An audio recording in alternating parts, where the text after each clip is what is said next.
Mes amis Sagittaires, bonjour et bienvenue sur la chaîne Tarot à Merveille. Pour votre tirage général, ceux qui me découvrent, soyez les bienvenus. J'espère que vous allez bien. Allez, c'est parti. En ce moment même, pendant que vous écoutez ces mots, quelqu'un pense à vous. Pas vaguement, pas distraitement. Quelqu'un pense à vous avec une intensité qui l'empêche de dormir certaines nuits, qui le fait s'arrêter au milieu d'une phrase parce que votre visage a traversé son esprit sans prévenir, qui lui donne envie de prendre son téléphone, d'écrire quelque chose, puis de tout effacer, lettre par lettre, parce que les mots qu'il trouve ne sont jamais à la hauteur de ce qu'il ressent.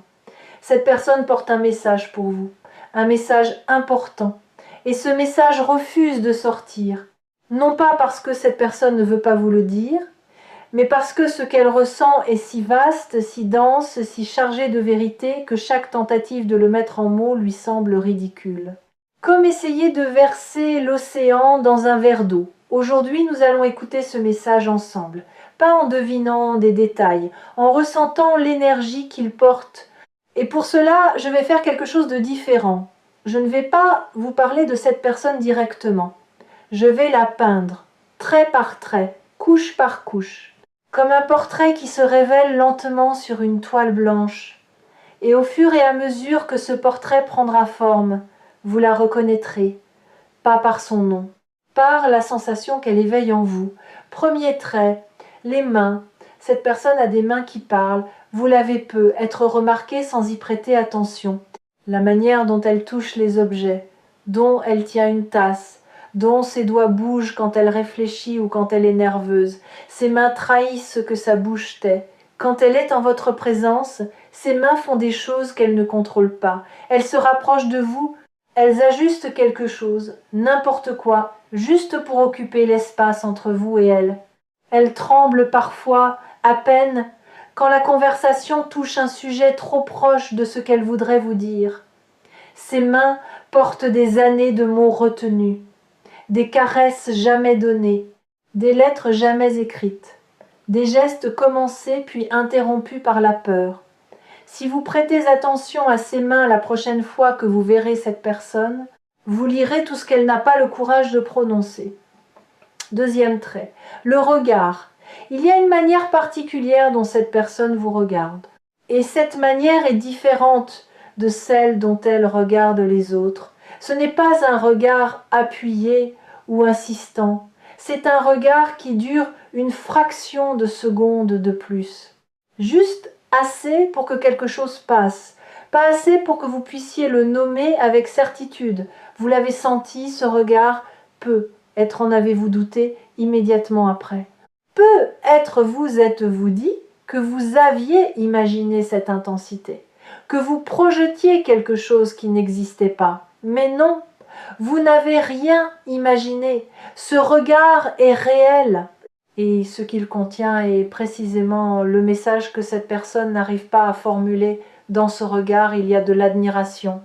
Pas l'admiration bruyante et démonstrative, l'admiration silencieuse de quelqu'un qui voit en vous des qualités que vous ne voyez pas en vous-même, qui est fasciné par votre manière de traverser les difficultés avec une grâce que vous ne mesurez pas, qui observe votre force et qui se dit, sans jamais l'exprimer, « Comment fait-il ? Comment fait-elle ? Comment peut-on porter autant de choses et rester encore debout, encore tendre, encore capable de rire ?» Ce regard porte aussi de la peur de vous perdre. Pas nécessairement au sens dramatique du terme, la peur que la vie vous emporte dans une direction où elle ne pourra plus vous suivre, que vous changiez au point de ne plus avoir besoin d'elle, que l'espace entre vous, qui est déjà parfois si difficile à franchir, devienne un jour infranchissable. Cette peur, elle ne vous la montrera jamais. Elle la porte en silence, comme un poids caché sous un manteau trop large. Troisième trait, les silences. Vous avez partagé des silences avec cette personne, des silences qui n'étaient pas vides, des silences lourds d'une densité particulière, ces moments où la conversation s'arrête et où au lieu du malaise habituel il y a autre chose, une plénitude, une présence, comme si les mots n'étaient plus nécessaires parce que quelque chose de plus profond circulait entre vous. Ces silences sont rares. La plupart des gens les fuient. Ils les remplissent de bruit, de rires nerveux, de remarques sans importance. Mais entre vous et cette personne, ces silences ont été des cathédrales, des espaces sacrés où la vérité existait sans avoir besoin d'être dite. Et c'est dans ces silences que le message vivait le plus intensément. Parce que le message dont je parle n'est pas une phrase. Ce n'est pas un je t'aime ou un tu me manques ou un j'ai besoin de toi. C'est quelque chose de plus vaste que n'importe laquelle de ces formules. C'est une reconnaissance. La reconnaissance d'un lien qui dépasse les catégories habituelles, qui ne rentre pas dans les cases de l'amitié, de l'amour, de la famille, du simple attachement. Un lien qui est tout cela à la fois et rien de tout cela en même temps. Un lien qui existe dans une dimension que le langage ordinaire n'a pas encore appris à nommer. Quatrième trait, la mémoire. Cette personne se souvient de choses que vous avez oubliées, des détails insignifiants que vous avez laissés tomber au bord du chemin et qu'elle a ramassés sans que vous le sachiez. La couleur du pull que vous portiez un certain jour. Une phrase que vous avez prononcée en passant et qui l'a marquée de manière disproportionnée, la manière dont vous avez ri à un moment précis, l'expression de votre visage quand vous pensiez que personne ne vous regardait. Elle a archivé tout cela, pas consciemment, pas dans un journal ou dans des notes sur son téléphone. Dans cette mémoire involontaire qui ne retient que ce qui touche le cœur, et cette collection de fragments, de miettes de votre existence que vous considériez comme sans importance, constitue pour elle un trésor. Un trésor qu'elle porte en secret et qu'elle n'osera peu être jamais vous montrer. Il y a quelque chose de bouleversant dans le fait d'être remembré par quelqu'un à ce point. Bouleversant parce que nous vivons dans un monde d'oubli rapide. Les conversations s'évaporent, les visages se confondent, les promesses se dissolvent dans la vitesse du quotidien. Et pourtant, il existe une personne pour qui vous n'êtes pas un passage, pour qui vous n'êtes pas un visage parmi d'autres dans le flux incessant des jours. Vous êtes un ancrage, un point fixe dans son univers en mouvement. Et cette fixité, cette permanence que vous occupez dans l'esprit de quelqu'un d'autre, c'est l'une des formes les plus pures de l'amour. Pas l'amour spectacle, pas l'amour déclaration, l'amour attention, l'amour qui observe, qui retient, qui chérit en silence ce que les autres laissent filer. Et vous, de votre côté, sans le savoir, vous faites la même chose. Vous aussi, vous portez des fragments de cette personne. Des souvenirs que vous n'avez pas archivés volontairement, mais qui remontent parfois à des moments inattendus, en entendant une certaine musique, en passant devant un certain lieu, en sentant un certain parfum dans l'air. Ces résurgences ne sont pas des accidents de mémoire, ce sont des preuves que le lien existe dans les deux sens, que le fil qui vous relie est tendu des deux côtés, que le message ne circule pas dans un seul sens, mais dans les deux, même si aucun des deux n'ose encore le dire à voix haute. Pourquoi vous raconte-je tout cela? Pourquoi est-ce que je peins ce portrait avec autant de détails?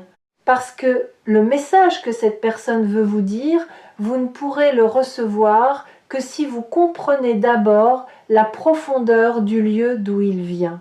Un message n'est pas seulement des mots, c'est un paysage.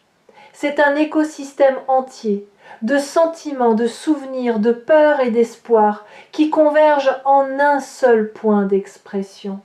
Et si vous recevez ce message sans voir le paysage qui le porte, vous le réduirez à sa surface. Vous entendrez les mots, mais vous manquerez la musique. Alors voici le message, tel que je le perçois, tel qu'il vibre dans l'énergie de cette lecture. Et je vous demande de l'écouter, non pas avec vos oreilles, mais avec cet endroit en vous qui reconnaît la vérité quand elle se présente. Le message est celui-ci. Vous avez compté, vous comptez, et vous compterez toujours. Cela semble simple, presque banal, dit comme ça. 3 phrases, quelques mots, mais ne vous y trompez pas. Les vérités les plus profondes tiennent rarement dans des paragraphes entiers. Elles tiennent dans des éclats, des fulgurances. Des mots si justes qu'ils n'ont besoin d'aucune décoration pour toucher l'endroit exact où ils doivent aller. Mais laissez ces mots infuser. Laissez-les descendre au-delà de votre mental, au-delà de votre première réaction, jusqu'à cet endroit en vous qui doute de sa propre importance, cet endroit qui se demande dans les moments de solitude si quelqu'un pense réellement à lui, si son absence serait remarquée, si sa présence fait une différence. La réponse est oui. Et cette personne est la preuve vivante de ce oui. Vous avez touché cette personne d'une manière que vous ne soupçonnez pas. Pas par un grand geste héroïque, pas par un discours inspirant, par votre manière d'être, votre manière de rester humain quand il aurait été plus facile de se blinder, votre manière de poser une question sincère quand tout le monde se contente de réponses de surface, votre manière d'être présent, vraiment présent, dans un monde où la plupart des gens ne font que passer. Cette personne a vu cela. Elle l'a vu et elle ne l'a jamais oublié.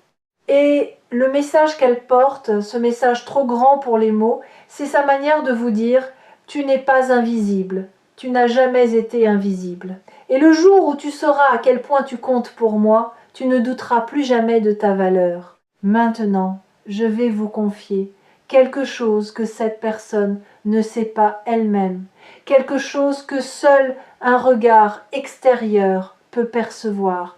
Cette personne est en train de changer, pas à cause de vous, grâce à vous. Votre existence dans sa vie a agi comme un catalyseur silencieux. Vous avez éveillé en elle des parties d'elle-même qu'elle ne connaissait pas. De la douceur là où il y avait de la rigidité, du courage là où il y avait de la résignation, de la profondeur là où il y avait du pilotage automatique. Elle ne fait pas le lien entre ces changements et vous.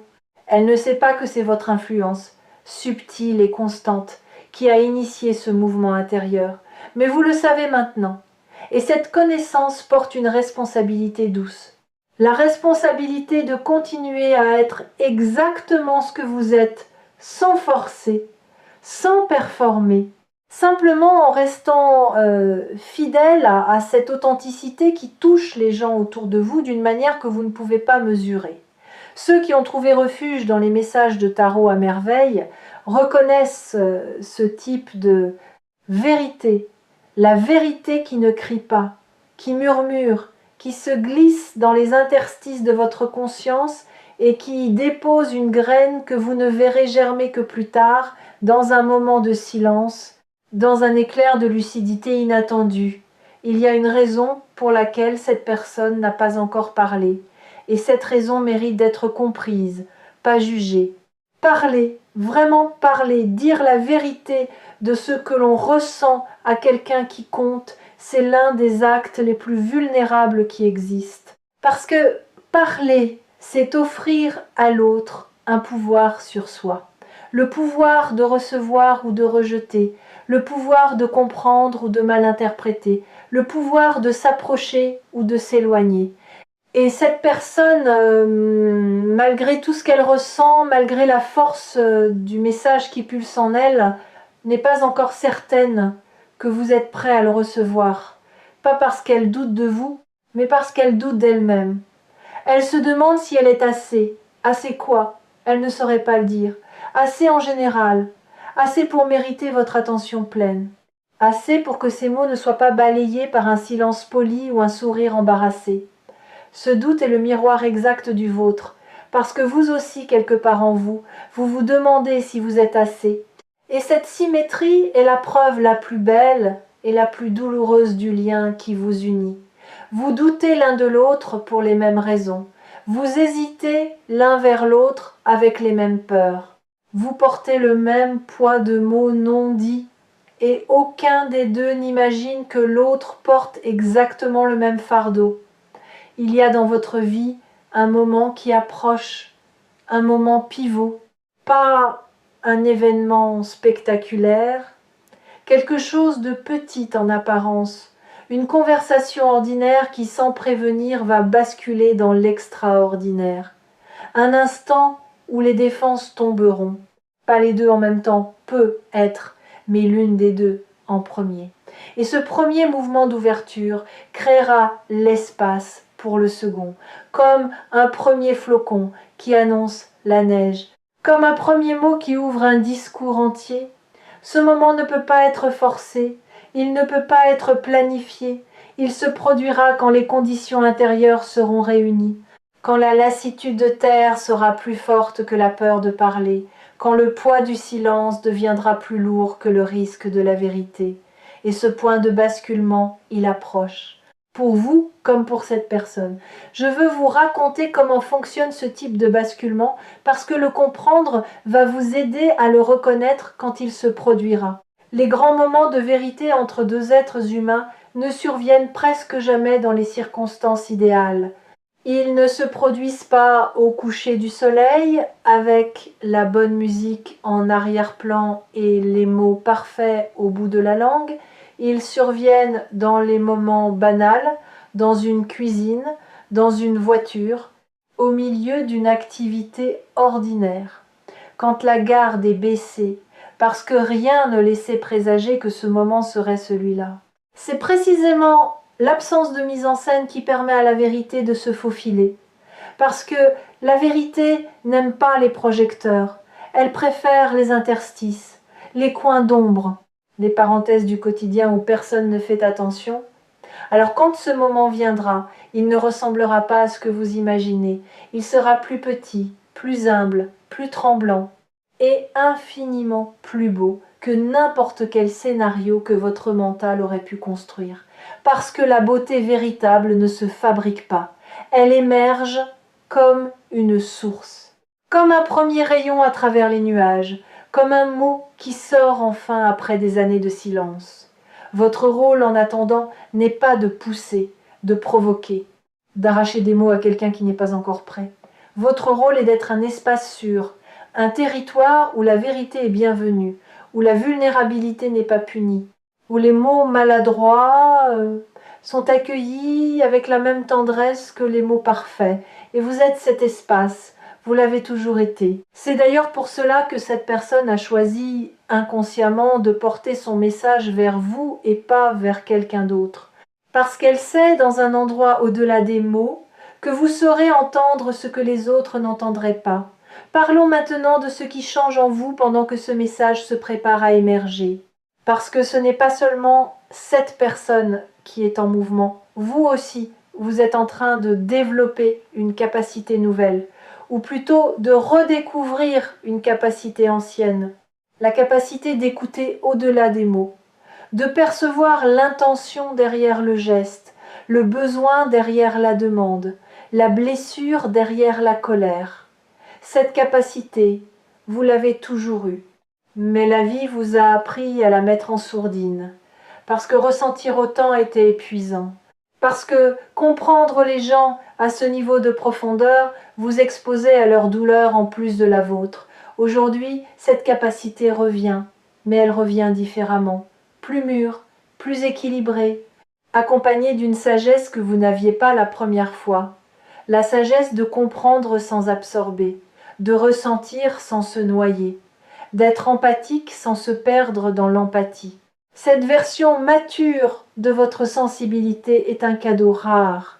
Et c'est précisément ce cadeau qui vous permettra de recevoir le message de cette personne dans toute sa profondeur, sans le déformer, sans le minimiser, sans le fuir.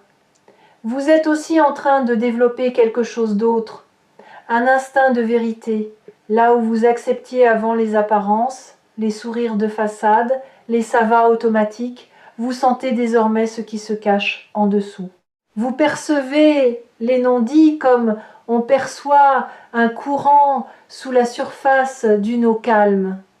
Et cette perception nouvelle vous rend parfois inconfortable, parce qu'elle vous confronte à l'écart entre ce que les gens montrent et ce qu'ils vivent réellement. Mais elle vous rend aussi profondément juste, juste dans vos réactions, juste dans vos choix de qui laisser entrer et qui garder à distance, juste dans votre manière de doser votre énergie. Et cette justesse, cette précision intérieure, c'est exactement ce qui fait de vous la personne capable de recevoir un message aussi important que celui dont nous parlons. Parce que vous ne l'écouterez pas seulement avec vos oreilles, vous l'écouterez avec tout votre être. Et c'est ce type d'écoute totale, incarnée, que cette personne attend sans même savoir qu'elle l'attend. Il y a un cinquième trait que je dois ajouter au portrait, peut être le plus important de tous. Cinquième trait, la constance silencieuse. Cette personne a été là, pas toujours au premier plan, pas toujours visible, mais là, dans les coulisses de votre vie, comme une lumière qu'on ne remarque que quand elle s'éteint. Elle a été là dans vos moments de joie, se réjouissant pour vous avec une sincérité que vous n'avez peu, être pas pleinement perçue. Elle a été là dans vos moments de chute, tendant une main discrète que vous avez peu, être à peine remarquée parce que vous étiez trop occupé à tomber. Elle a été là dans votre silence, dans votre absence même, continuant à penser à vous avec une fidélité que le temps n'a pas érodée. Cette constance est la forme la plus pure de ce que cette personne essaye de vous dire, parce que les mots peuvent mentir, les gestes peuvent être calculés, mais la constance, elle, ne triche pas. On ne reste pas présent pour quelqu'un pendant des mois, des années, par obligation ou par habitude. On reste parce que quelque chose en nous reconnaît quelque chose en l'autre, quelque chose qui dépasse la raison, quelque chose qui résiste à l'usure du temps et à l'érosion de la distance.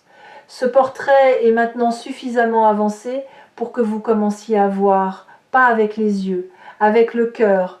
La personne que je viens de peindre, vous la reconnaissez, peut être avec surprise, peut être avec émotion, peut être avec une forme de soulagement, comme quand on entend enfin à voix haute ce qu'on savait tout bas depuis longtemps. Si les énergies captées ici sur Tarot à merveille sont aussi précises aujourd'hui, c'est parce que ce message refuse d'attendre plus longtemps. Il a été contenu trop longtemps, il a mûri dans le silence jusqu'à atteindre une densité qui le rend presque impossible à retenir. Et quand un message atteint ce degré de maturité, il trouve toujours un chemin pour sortir. Parfois par les mots, parfois par un geste, parfois par un regard qui dure une seconde de trop et qui dit tout. Ce que je vous demande maintenant, c'est de ne pas fermer la porte. Si vous avez identifié cette personne, si son visage est apparu dans votre esprit pendant cette lecture, ne laissez pas votre mental reprendre le contrôle. Ne laissez pas la voix du doute vous convaincre que vous avez tout inventé, que vous projetez vos propres désirs, que c'est impossible. Parce que cette voix ne protège rien, elle empêche tout. Elle est le gardien d'une prison que vous n'avez plus besoin d'habiter. La prochaine fois que vous verrez cette personne, ou que vous lui parlerez, ou même que vous penserez à elle, faites quelque chose de simple. Soyez présent, totalement présent, pas avec un agenda caché, pas avec l'intention de provoquer une révélation, juste présent. Et dans cette présence, laissez l'espace exister entre vous sans essayer de le remplir. Parce que c'est dans cet espace que le message pourra enfin respirer, qu'il pourra prendre la forme qu'il choisira. Motte, geste, regard ou silence habité. La forme n'a aucune importance. C'est le contenu qui compte. Et le contenu est déjà là, vibrant, vivant, attendant sa permission de naître. Vous méritez d'entendre ce message, pas parce que vous êtes parfait, parce que vous êtes réel. Parce que dans un monde de surface, vous êtes quelqu'un de profondeur, et la profondeur attire la profondeur. Toujours, le portrait est terminé, la toile est devant vous. Et la personne qui vous regarde depuis cette toile a quelque chose à vous dire, quelque chose de très important, quelque chose qui, une fois dit, ne pourra plus être non dit, et qui changera la couleur de tout ce qui viendra après. Soyez prêts. Non pas en vous préparant à un discours ou à une confrontation, en préparant votre cœur à recevoir, en desserrant le poing que vous gardez fermé depuis si longtemps par peur de ce que l'ouverture pourrait coûter.